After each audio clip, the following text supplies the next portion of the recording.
ಮನೆಯ ಚಾವಣಿಯಿಂದ ನೀರು ಸೋರುತ್ತಿತ್ತು. ರಾಮಣ್ಣ ಬೇಸರದಿಂದ ತಲೆ ಮೇಲೆ ಕೈ ಹೊತ್ತು ಕುಳಿತಿರುತ್ತಾನೆ. ಸುಮತಿ ಹತ್ತಿರ ಬಂದು ಮಾತನಾಡಿಸುತ್ತಾಳೆ. ಸುಮತಿ, ಇವತ್ತು ಜೋರಾಗಿ ಮಳೆ ಬಂದಿದ್ದಕ್ಕೆ ತೋಟದಲ್ಲಿ ಕೆಲಸ ಸಿಗಲಿಲ್ಲ. ಕೈಯಲ್ಲಿ 1 ರೂಪಾಯಿಯೂ ಇಲ್ಲ. ಅಯ್ಯೋ, ಬೇಸರ ಮಾಡಿಕೊಳ್ಳಬೇಡಿ, ಕಷ್ಟಗಳು ಬರುವುದು ಸಹಜ. ಮಗ ಹರೀಶ್ ಇನ್ನು ಸ್ವಲ್ಪ ಹೊತ್ತಿನಲ್ಲಿ ಶಾಲೆಯಿಂದ ಬರುತ್ತಾನೆ. ಅವನಿಗೆ ರಾತ್ರಿ ಏನು ಕೊಡುವುದು? ಮನೆಯಲ್ಲಿ ಅಕ್ಕಿ ಕೂಡ ಇಲ್ಲವಲ್ಲ. ನೀವು ಯೋಚನೆ ಬಿಡಿ, ಮೊನ್ನೆ ತಂದಿದ್ದ ಸ್ವಲ್ಪ ಬಾಸ್ಮತಿ ಅಕ್ಕಿ ಮತ್ತು ತರಕಾರಿಗಳಿವೆ. ನನ್ನ ಬಳಿ ಒಂದು ಸ್ಪೆಷಲ್ ಮಸಾಲೆ ಪುಡಿಯೂ ಇದೆ. ಇವತ್ತು ಎಲ್ಲರಿಗೂ ಇಷ್ಟವಾಗುವ ಹಾಗೆ ಬಿಸಿ ಬಿಸಿ ತರಕಾರಿ ಬಿರಿಯಾನಿ ಮಾಡುತ್ತೇನೆ.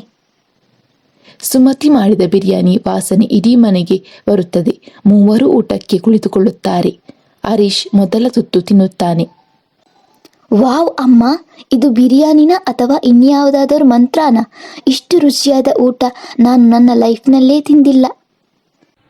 ಹೌದು ಸುಮತಿ, ನಿನ್ನ ಕೈಯಲ್ಲಿ ನಿಜಕ್ಕೂ ಜಾದು ಇದೆ. ತುಂಬಾ ಅದ್ಭುತವಾಗಿ ಬಂದಿದೆ.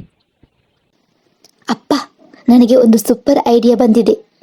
ನಾಳೆ ಶನಿವಾರ ನಮ್ಮ ಊರಿನಲ್ಲಿ ದೊಡ್ಡ ಮಾರುಕಟ್ಟೆ ಸಂತೆ ನಡೆಯುತ್ತದೆ ಅಲ್ವಾ?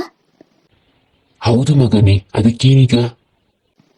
ನಮ್ಮ ಮಾರುಕಟ್ಟೆಯಲ್ಲಿ ಯಾರೂ ಬಿರಿಯಾನಿ ಮಾರುವುದಿಲ್ಲ. ಅಮ್ಮ ಮಾಡುವ ಈ ಬಿರಿಯಾನಿ ಸೂಪರ್ ಆಗಿದೆ.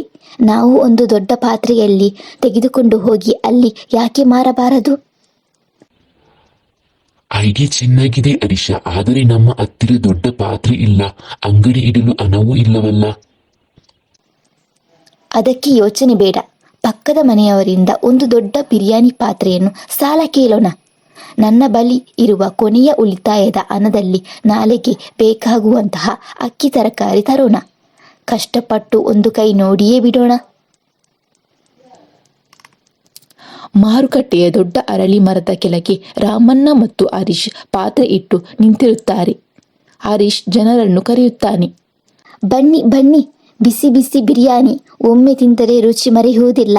ಬನ್ನಿ ಸರ್, ಬನ್ನಿ ಮೇಡಮ್. ರಾಮಣ್ಣ ಪಾತ್ರೆಯ ಮುಚ್ಚಳ ತೆಗೆಯುತ್ತಾನೆ. ಘಮ ಘಮ ವಾಸನೆ ಗಾಳಿಯಲ್ಲಿ ತೇಲುತ್ತದೆ. ಈ ವಾಸನೆಗೆ ಸೋಮಣ್ಣ ಹತ್ತಿರ ಬರುತ್ತಾರೆ. ಏನಪ್ಪ ಇದು? ವಾಸನೆ ತುಂಬಾ ಜೋರಾಗಿ ಬರುತ್ತಿದೆ. ಏನು ಮಾರುತ್ತಿದ್ದೀರಾ? ಸರ್, ಇದು ನಮ್ಮ ಅಮ್ಮ ಮಾಡಿದ ಸ್ಪೆಷಲ್ ವೆಜ್ ಬಿರಿಯಾನಿ. ಒಂದು ಪ್ಲೇಟ್ ತಿಂದು ನೋಡಿ, ಕೇವಲ 20 ರೂಪಾಯಿ. ಸರಿ, ಒಂದು ಪ್ಲೇಟ್ ಕೊಡು ನೋಡೋಣ. ಅಬ್ಬಬ್ಬ, ಏನು ರುಚಿ, ಏನು ರುಚಿ! ಇಷ್ಟು ರುಚಿಯಾದ ಬಿರಿಯಾನಿ ನಾನು ಎಲ್ಲೂ ತಿಂದಿಲ್ಲ. ಹರೀಶ್, ನನಗೆ ತಕ್ಷಣ ಇನ್ನೊಂದು ಪ್ಲೇಟ್ ಕೊಡು. ಅಪ್ಪ, ನೋಡಿದ್ಯಾ, ಅಮ್ಮನ ಬಿರಿಯಾನಿ ಸೂಪರ್ ಹಿಟ್ ಆಯಿತು. ಸೋಮಣ್ಣ ಹೇಳಿದ್ದನ್ನು ಕೇಳಿ ಸುತ್ತಮುತ್ತಲಿನ ಜನರೆಲ್ಲರೂ ಓಡಿ ಬಂದರು. ಲೈನ್ನಲ್ಲಿ ನಿಂತರು. ಕೇವಲ 1 ಗಂಟೆಯಲ್ಲಿ ಪಾತ್ರೆ ಖಾಲಿಯಾಯಿತು. 1 ವರ್ಷದ ನಂತರ ಅಲ್ಲಿಯ ಮಾರುಕಟ್ಟೆಯಲ್ಲಿ ಒಂದು ಸುಂದರವಾದ ಹೋಟೆಲ್ ಇರುತ್ತದೆ. ಅದರ ಮೇಲೆ ರಾಮಣ್ಣ ಬಿರಿಯಾನಿ ಹೋಟೆಲ್ ಎಂದು ಬರೆದ ಬೋರ್ಡ್ ಇರುತ್ತದೆ. ಸುಮತಿ, ಇವತ್ತು ಕೂಡ ಎಲ್ಲ ಬಿರಿಯಾನಿ ಖಾಲಿಯಾಯಿತು. ನಮ್ಮ ಹೋಟೆಲ್ ದೊಡ್ಡದಾಗಿ ಬೆಳೆದಿದೆ. ಹೌದು, ದೇವರಿಗೆ ಧನ್ಯವಾದಗಳು. ನಮ್ಮ ಕಷ್ಟದ ದಿನಗಳು ದೂರವಾದವು. ಹರೀಶನಿಗೂ ಈಗ ಒಳ್ಳೆಯ ಶಾಲೆಯಲ್ಲಿ ಸೀಟು ಸಿಕ್ಕಿದೆ. ಅಮ್ಮ, ಅಪ್ಪ, ಇವತ್ತು ರಾತ್ರಿ ಹೋಟೆಲ್ ಮುಚ್ಚುವ ಮುನ್ನ ನಮ್ಮ ಅಲ್ಲಿಯ ಹಸಿದ ಬಡವರಿಗೆ ಉಚಿತವಾಗಿ ಬಿರಿಯಾನಿ ಪ್ಯಾಕೆಟ್ ಕೊಡಲು ನಾನು ಎಲ್ಲ ಸಿದ್ಧತೆ ಮಾಡಿದ್ದೇನೆ. ತುಂಬಾ ಒಳ್ಳೆಯ ಕೆಲಸ ಮಗನೇ. ನಾವು ಎಷ್ಟೇ ದೊಡ್ಡವರಾದರೂ ನಮ್ಮ ಅಲ್ಲಿಯ ಕಷ್ಟದ ದಿನಗಳನ್ನು ಮತ್ತು ಬಡವರಿಗೆ ಸಹಾಯ ಮಾಡುವುದನ್ನು ಎಂದಿಗೂ ಮರೆಯಬಾರದು. ಹೌದು, ಕಷ್ಟಪಟ್ಟು ದುಡಿದರೆ ಮತ್ತು ಒಳ್ಳೆಯ ಮನಸ್ಸಿದ್ದರೆ ದೇವರು ಸದಾ ನಮ್ಮ ಜೊತೆ ಇರುತ್ತಾನೆ. ಸಾಹುಕಾರ್ ಚೆನ್ನಪ್ಪ ತನ್ನ ದೊಡ್ಡ ರೆಸ್ಟೋರೆಂಟ್ನಲ್ಲಿ ಕುಳಿತಿರುತ್ತಾನೆ. ಅವನ ಹೋಟೆಲ್ ಖಾಲಿ ಇರುತ್ತದೆ. ಆದರೆ ಎದುರುಗಡೆ ಇರುವ ರಾಮಣ್ಣನ ಹೋಟೆಲ್ನಲ್ಲಿ ಜನರ ದೊಡ್ಡ ಸಾಲೆ ಇರುತ್ತದೆ. ರಾಜಣ್ಣ, ಆ ರಾಮಣ್ಣ ಮುಂದೆ ತಾನೇ ಕೂಲಿ ಕೆಲಸ ಮಾಡುತ್ತಿದ್ದ ಬಡವ.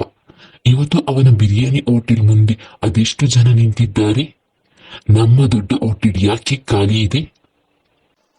ಸಾವುಕಾರ್ರೆ, ಆ ರಾಮಣ್ಣನ ಹೆಂಡತಿ ಸುಮತಿ ಮಾಡುವ ಬಿರಿಯಾನಿ ಮಸಾಲೆ ತುಂಬಾ ಸ್ಪೆಷಲ್ ಅಂತೆ. ಆ ರುಚಿಗೆ ಇಡೀ ಊರೇ ಫಿದಾ ಆಗಿದೆ. ಹೌದಾ? ಹಾಗಾದ್ರೆ ಒಂದು ಉಪಾಯ ಮಾಡೋಣ.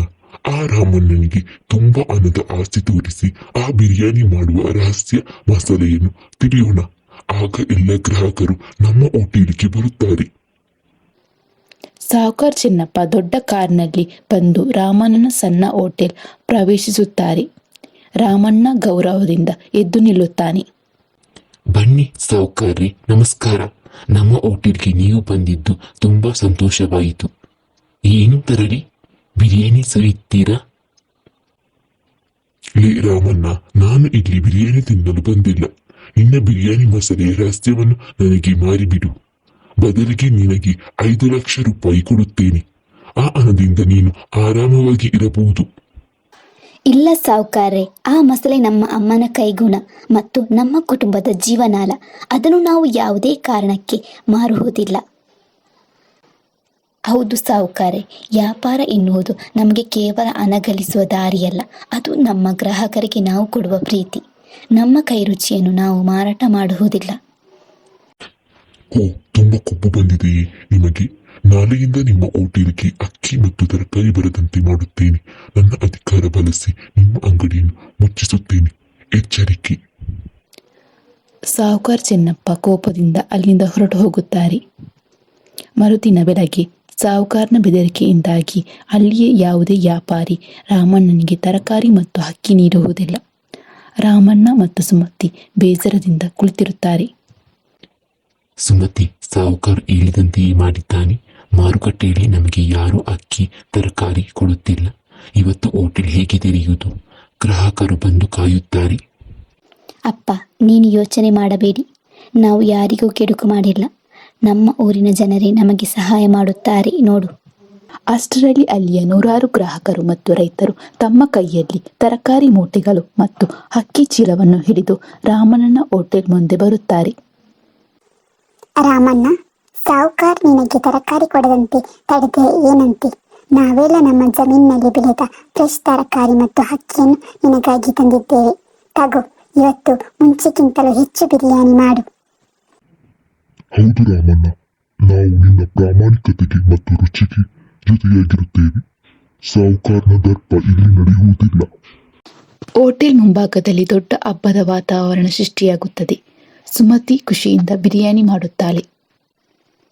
ಊರಿನ ಜನರ ಈ ಪ್ರೀತಿ ನೋಡಿದರೆ ನನಗೆ ತುಂಬಾ ಹೆಮ್ಮೆಯಾಗುತ್ತದೆ. ಇವತ್ತು ಇನ್ನೂ ಪ್ರೀತಿಯಿಂದ ಅಡುಗೆ ಮಾಡುತ್ತೇನೆ. ಹೌದು ಸುಮತಿ, ದುರಾಸೆಯ ಸಾಹುಕಾರನಿಗೆ ನಮ್ಮ ಅಲ್ಲಿಯ ಜನ ಒಳ್ಳೆಯ ಬುದ್ಧಿ ಕಲಿಸಿದ್ದಾರೆ. ಹಣಕ್ಕಿಂತ ಜನರ ಪ್ರೀತಿಯೇ ದೊಡ್ಡದು. ಬನ್ನಿ ಬನ್ನಿ, ಇವತ್ತು ನಮ್ಮ ಹಳ್ಳಿಯ ರೈತರ ತರಕಾರಿಯ ಒಗ್ಗಟ್ಟಿನ ಬಿರಿಯಾನಿ ಸಿದ್ಧವಾಗಿದೆ, ಸವಿಯಿರಿ. ದೂರದಿಂದ ಇದನ್ನು ನೋಡುತ್ತಿದ್ದ ಸಾಹುಕಾರ್ ಚಿನ್ನಪ್ಪ ಮತ್ತು ಮ್ಯಾನೇಜರ್ ತಲೆ ತಗ್ಗಿಸಿ ಅಲ್ಲಿಂದ ಹೊರಟು ಹೋಗುತ್ತಾರೆ.